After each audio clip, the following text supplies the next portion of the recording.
Okay, let's do Pisces and see if we could come up with some crazy shit like we did for the fucking Aquarius reading.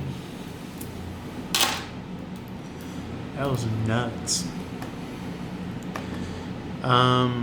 Basically what we've unveiled is that I'm what's happening now.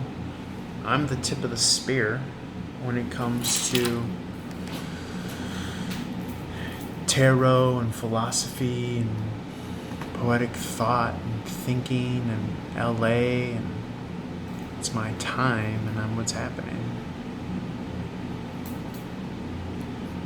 And this is the place to be. And because of that revelation, that realization, all my success floods in and all that stuff. Clients and callers, and because it's like a quantum access. It's like I don't know what you would call it. Like it's a thinking man's thing. Again.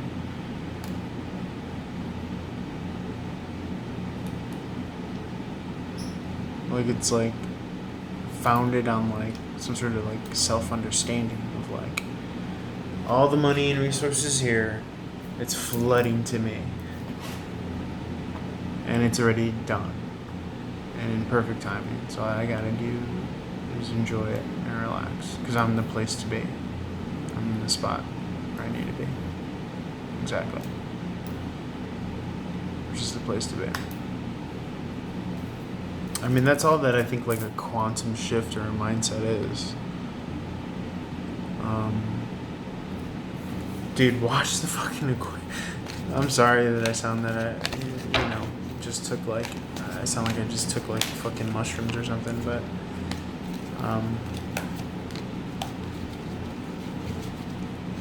he just went deep, homeboy.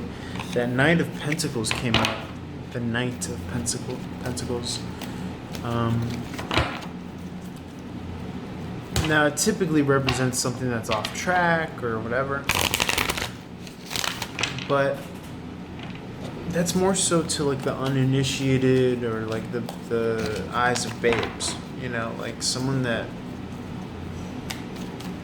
it's like you go into a room and you have to like, you can't see because you haven't turned the light on yet and the switch is right there, or you haven't opened your eyes. That's the kind of shit that we're on today.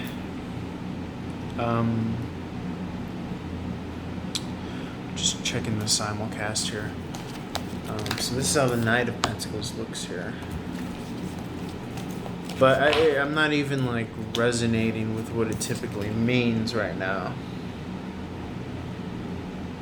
I gotta imagine that it's gonna come into play later. Yeah, this is about like having these breakthrough aha moments. Like I just had a breakthrough aha moment in the Aquarius read, which is like based on, I just did like a 40-minute read about like thinking out loud about something that I heard Lady Gaga say and how she's like coming from a place of like privilege, but she is essentially, if you move your ego to the side, giving you the keys to your own liberation, I guess artistically, which is basically in a nutshell that I'm what's happening now, and therefore that's what makes my content the most valuable. That's what makes my poetry, the music, the words I write, the words I speak, fucking laced with gold, essentially, spinning gold. And that's like a dawning realization, because the highest value that you could have in today's society is influence. You know what I'm saying? Like, I think we think money, but it's influence over money. You know what I'm saying? Like, and that's how you build momentum.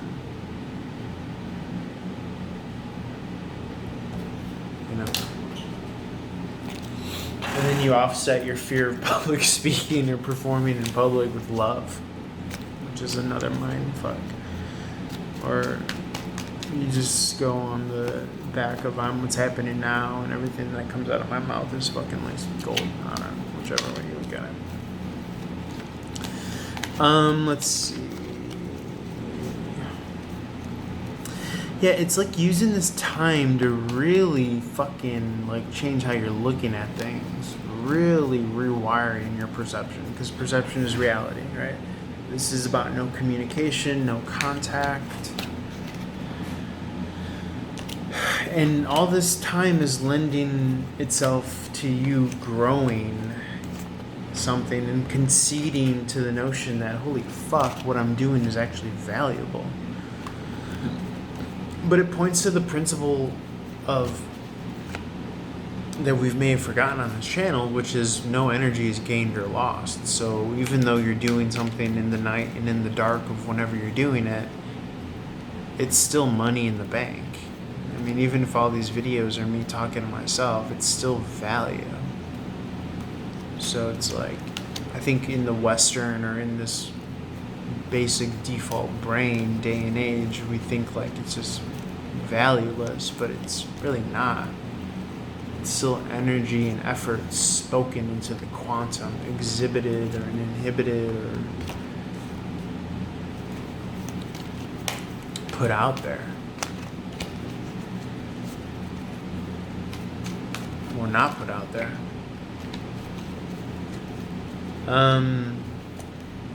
And so you're using this time to attain like this kind of high level status of like who it is that you are and how you frame yourself, like even on the dating market or like fucking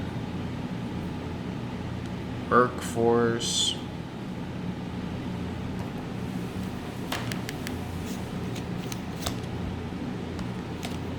It's crazy.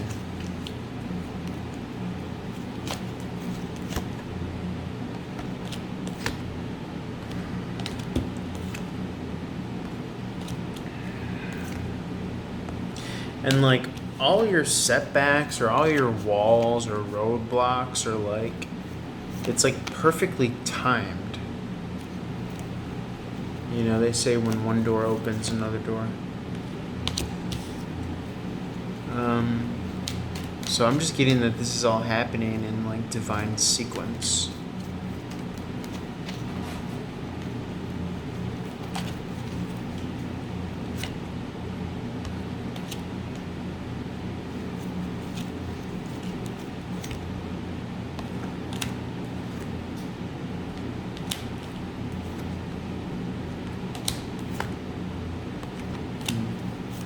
Even though you can't see it. Okay. And I guess the more that you go through these divine sequences, I mean, the more that you see these obstacles lift and you could clear sail through them, then it's like you're waiting at a gate and you're just waiting for it to open. And like the reward is like getting through the gate. And it's like, maybe you don't know where you're going or you don't know what the next turn is going to bring, but there's no sense in like, you know, it's like when if you're like in the water and like, you might as well float and not like try to kick and like, you know. See, it almost looks like he's floating here too. Like if you could imagine him on his back, he's just floating in the water. Same thing with these people, they're kind of floating back too.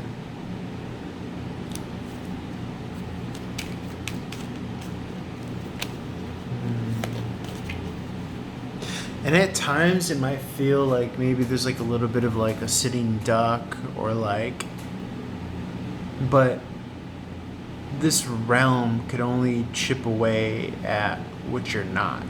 It can't ever chip away at like the essence of your value or whatever.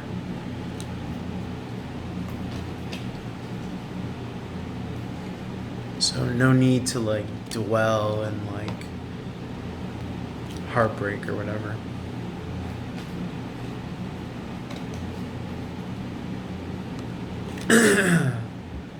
Like you're still in a position to where like value can be offered to you, is what I'm getting. based on your efforts and your movements. Move towards that. Like, don't lament where value was not given to you. Like, be excited and move towards, like, where it is given to you, is what this message would be.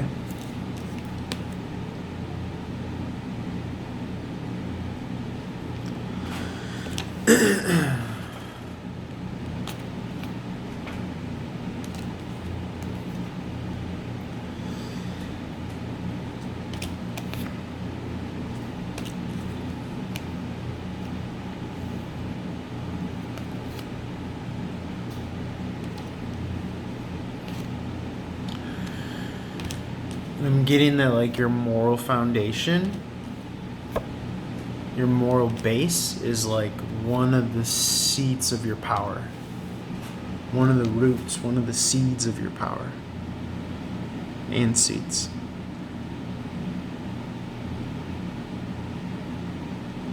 And you don't have to get, like, upset at what anyone else is doing, because that would be a way of, like, giving your power away.